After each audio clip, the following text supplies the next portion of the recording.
October 20th, 1977. This is the day that lives in infamy in the rock and roll world.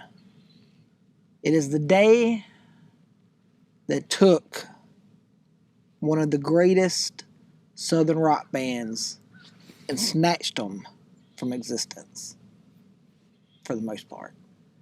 Around 7 p.m., tragedy strikes in Mississippi in the form of a plane crash.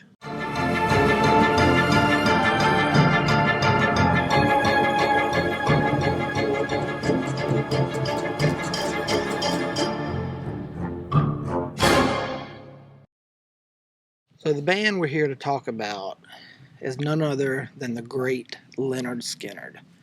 Now, Lynyrd Skynyrd was not a country band. Don't get it twisted, all right?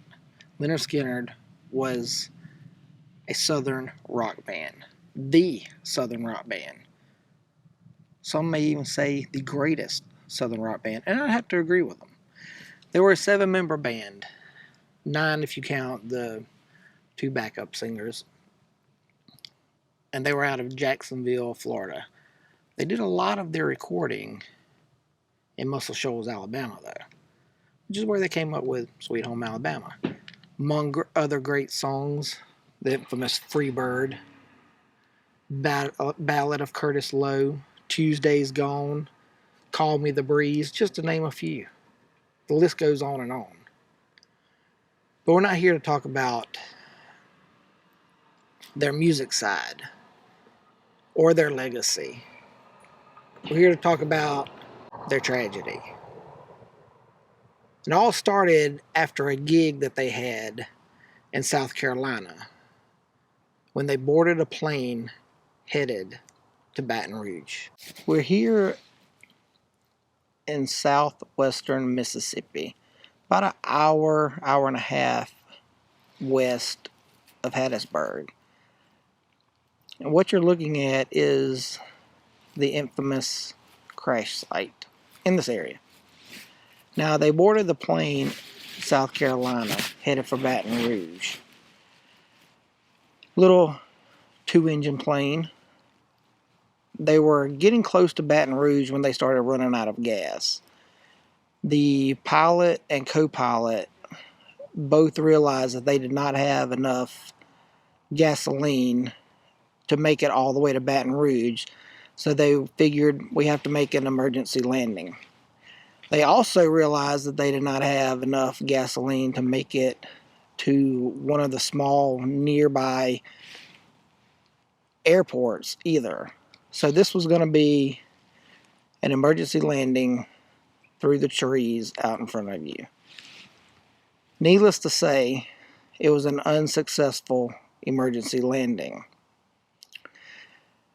One of the band members described it as the plane getting ripped to pieces within the 10 to 12 seconds that it took for the plane to go from around 200 miles an hour to a full stop at 0.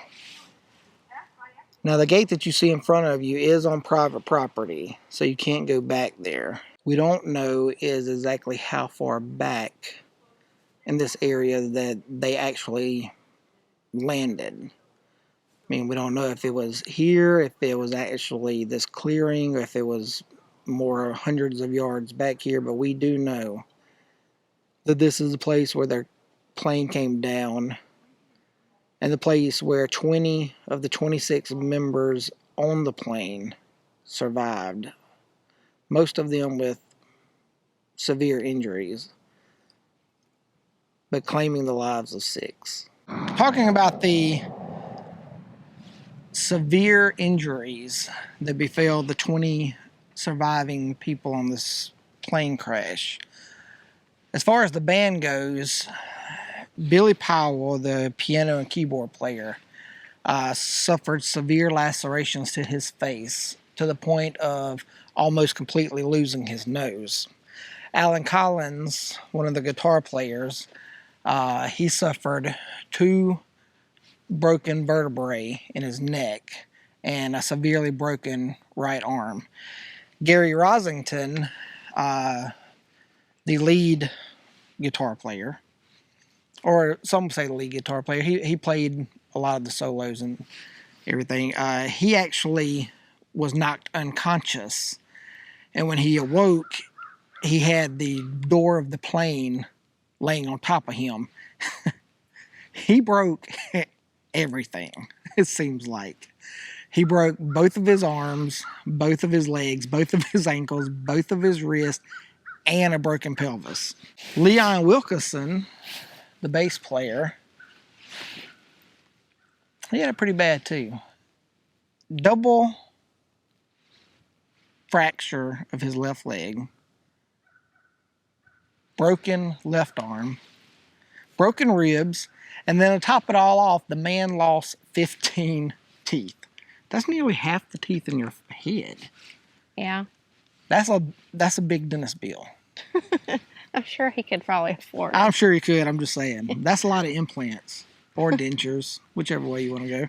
So Artemis Pyle, the drummer, the guy that actually went and found help after the crash, he stumbled through a creek, through the woods. It's dark, going to find help.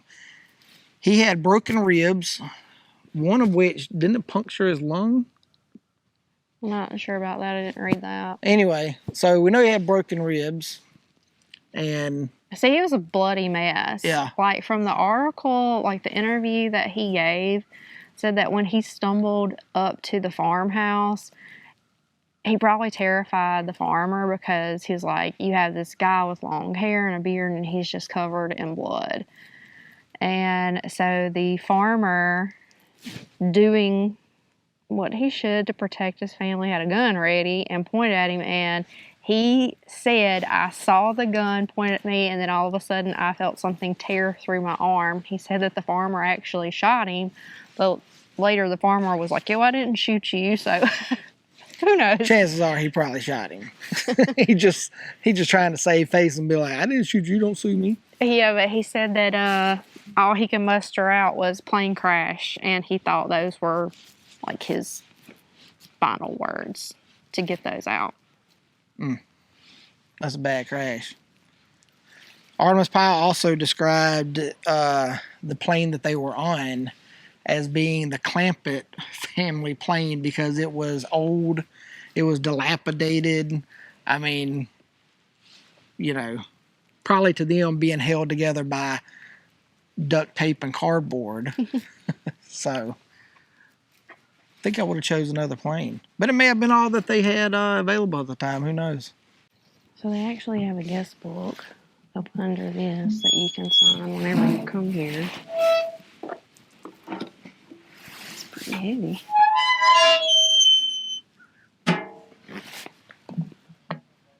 So, you know, much like when we visited John Bonham, we had to make sure we left our exit to adventure name, show our respects for John Bonham. Led Zeppelin. Not the best handwriting, but it's there. We left our mark. She got some neat handwriting. Mm-hmm.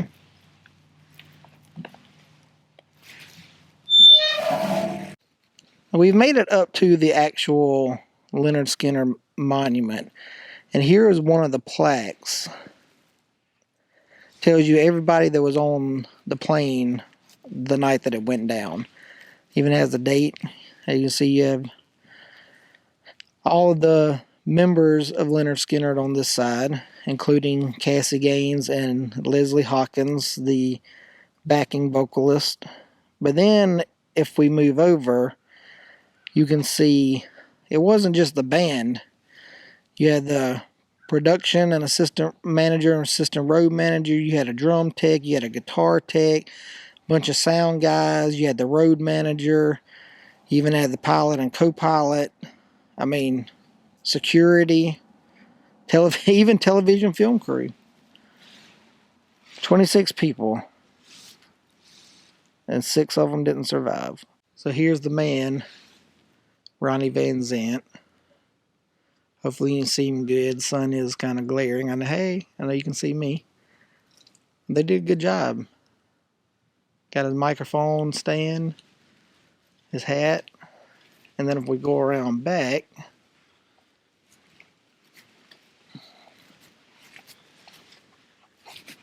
here's the thing on the back of his on a cold, dark Mississippi night.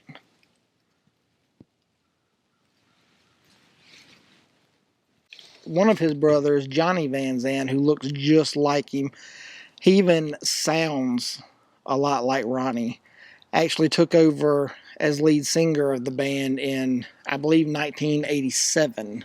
On a side note, they have another brother, actually the lead singer of the band 38 Special, which is another southern rock band.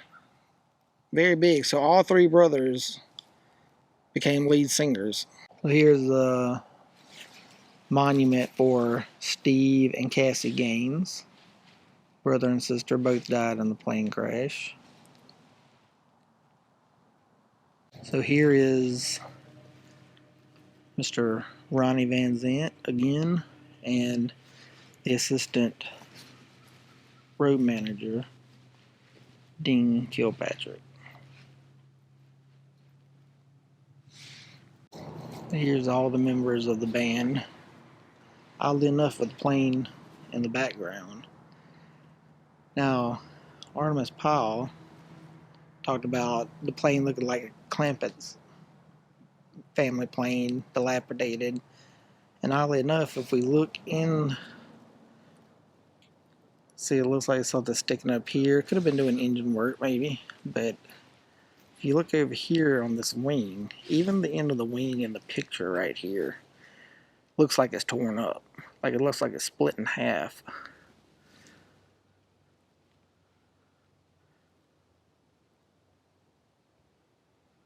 So yeah, I think I would have maybe try to find another plane. Cassie, Ronnie, Gary Rosden, Billy, Alan, Steve, Artemis, Leon, and Hawkins.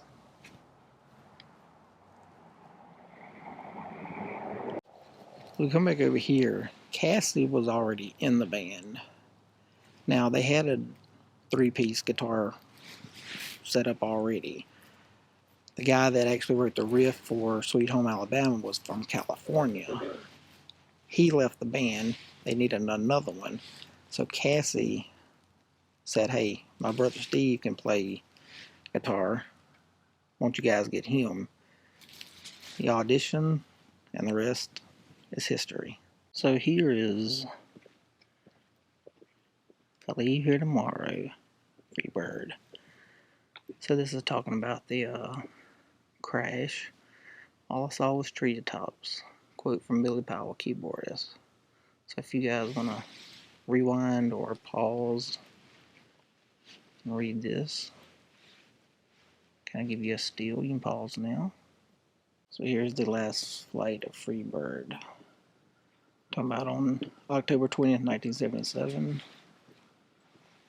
Final flight.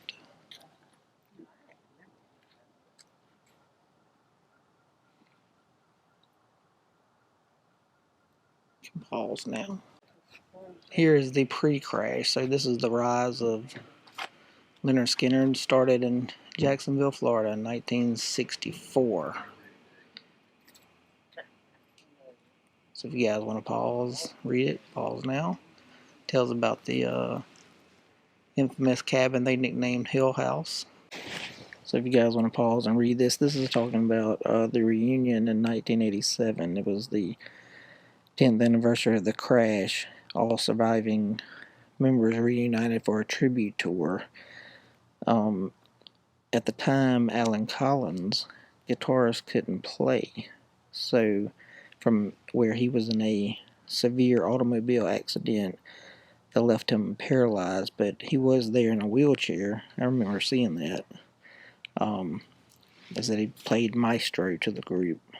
This is also where Johnny Van Zant would come in to take over his brother Ronnie's spot as lead singer.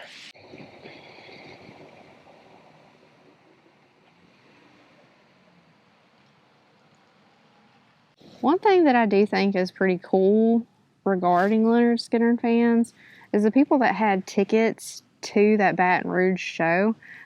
Like, even though it took like 14 years for them to put on that concert, 100 people still held on to their tickets. And they honored all 100 tickets when they came back and played in Baton Rouge. I think they should have pulled all them 100 people up on stage. They should have. You, the true fans. Lighters up in there, then free bird at the end, all 100 people. I mean, it is nice, though, that, I mean, that's dedication. Yeah. Hold on to your ticket. Because most people nowadays would be like, oh, like Aerosmith, you know, like, oh, I'm getting my money back. You ain't going to be performing because you hurt your vocal cords again. Yeah.